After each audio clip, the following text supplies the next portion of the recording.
Hi, I'm Andrea and welcome to Cooking at Vermilion Lane. Today we are going to be making one of my absolute favorite guilty pleasures. These are the most creamy, most velvety mashed potatoes I promise you that you've ever had.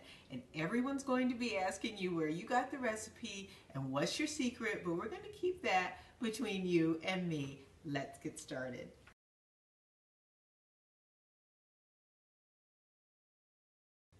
So I am using 6 russet potatoes today. Keep in mind that is really enough for a crowd. So if you're not feeding like 6 people, then you might want to cut this recipe in half if you're making it for 2 or 3.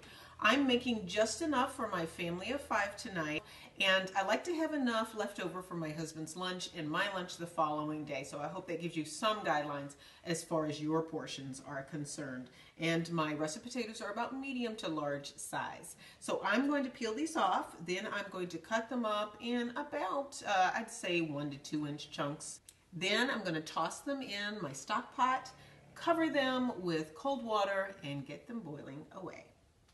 And I've filled my stock pot with just about 1 inch above my potatoes of cold water. And now I'm going to do something a little bit special. I'm going to drop in 2 cloves of garlic. The garlic is going to boil right along with my potatoes.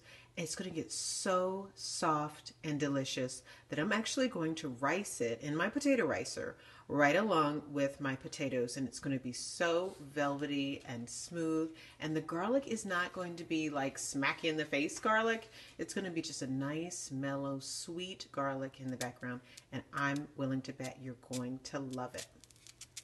I've boiled off my potatoes and they went for just under 25 minutes. And they are super tender, and I've also got those 2 cloves of garlic and they're also boiled up. So I've allowed my potatoes, after drained, to go back into my pot and get a lot of that steam off because I want as much water to escape as possible.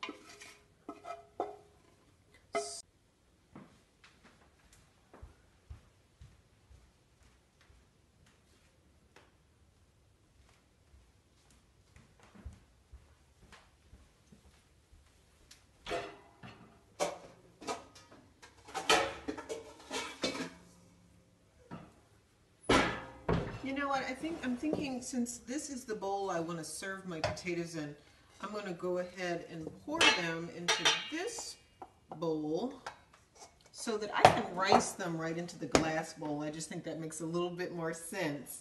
Okay, if you haven't seen one before, this, ladies and gentlemen, is a potato ricer, and if you don't have one, run out to your local store and get it, because I'm telling you, it is just one of those devices you want to have in your repertoire, in your kitchen.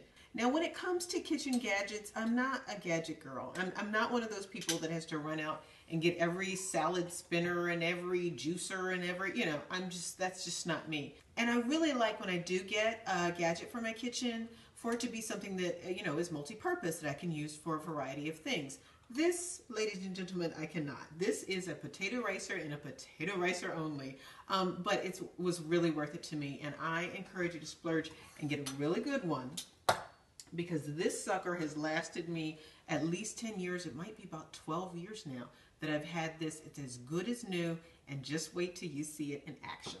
All right, so I'm just going to pop my ricer in my bowl, and I'm just going to grab a few cubes of potatoes. I'm going to say I'm going for about 5 here, but of course that depends on the size of your ricer. You just simply put it in this cavity here, this little section that it's got for your softened potatoes, and you begin the process of ricing. And it's kind of like Play-Doh. It's really fun. But it's beautiful. You wind up with this, gosh, like pasta, potato pasta that just runs out the bottom of your ricer. It's about the width around of a grain of rice, and you'll get really long strands, and I'm telling you, they're going to be so easy that I don't need a whisk. I don't need anything but my trusty spoon that I've had ever since my college days back in the day. And it's just going to be smooth as can be. And I'm telling you, it's so much easier than mashing these up by hand, even though that's super great for your biceps and all that. As we mentioned earlier, I'm cooking for a crowd, and so I would rather not have to mash up that many. And I'm telling you, my kids actually do this all the time, so it's not a difficult device to manage. So once I've got all of these potatoes riced, which is only going to take me about 5 minutes or so, we will move on to the next step, and that is cream and butter. So these are our riced potatoes, and doesn't it just look like a bowl of rice? So first things first, we're going in with just 1/4 of a stick of butter. It is nicely softened, so it won't take much to just move that around and melt away. It does, because our potatoes are still quite warm. And so then I've got my mix of, as I mentioned to you before, half heavy cream and half 2% milk. It's a crazy combination, but I'm telling you, it works absolutely beautifully in this dish. And I can smell the garlic. Oh my gosh, it's so good. It got riced up in there with our mashed potatoes, don't forget. So it's not quite as creamy as I'd like. So I'm going to go in with one more mega pat of my butter. Unsalted butter, because I want to be able to control that aspect of things. I've got kiddos eating this, and they're already going to have a ton of carbohydrates as if they didn't have enough energy. So they don't need to be having a bunch of sodium too, because in all honesty, that's not super good for kids. Alrighty. So now I'm going to go in with just about another 1/2 cup of my milk mixture. And that's what we're doing here. We're eyeballing it. We're getting a sense of what you want your consistency to be. Are you looking for super velvety as I am today? Are you wanting a little bit thicker consistency? You know your family, you know your friends, you know yourself. So go with what you think those folks would like. This is still a tad thick for me. So rather than go in with another pat of butter, I think I'm going to put in about 1/4 cup this time of my milk.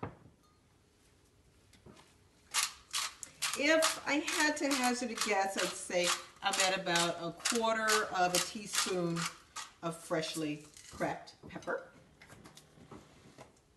Same for the salt. Now I'm going to go in with salt again, maybe pepper too.